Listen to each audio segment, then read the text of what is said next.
Млекото од домашни производители во продавниците во најголема мера е од македонски крави, но сирењето и кашкавалот најчесто се од увозно млеко.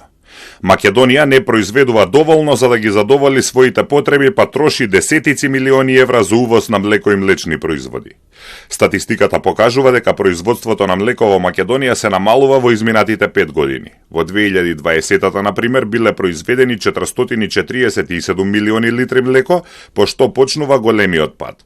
Во 2023-та биле произведени 283 милиони литри, а минатата 2024-та ситуацијата малку се подобрила со 323 милиони литри.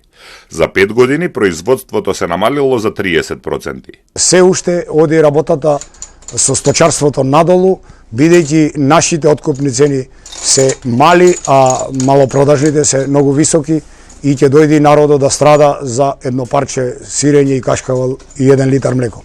Цените на млекото суровото се намалува, а во маркетите се зголемува.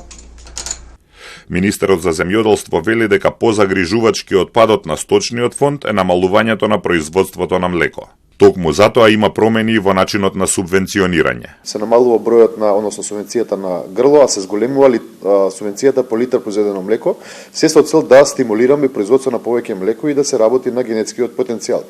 Интенцијата е да се зголеми и да се стимулира млекопродукцијата, бидејќи не е интерес на државата да плаќа само субвенции по број на состојба, а продукцијата да паѓа, напротив, треба да се зголемува и продукцијата. Податоците на Државниот завод за статистика покажуваат дека од почетокот на годинава до крајот на октомври Македонија увезла млеко и млечни производи од скоро 80 милиони евра, а извозот бил околу 10 милиони евра.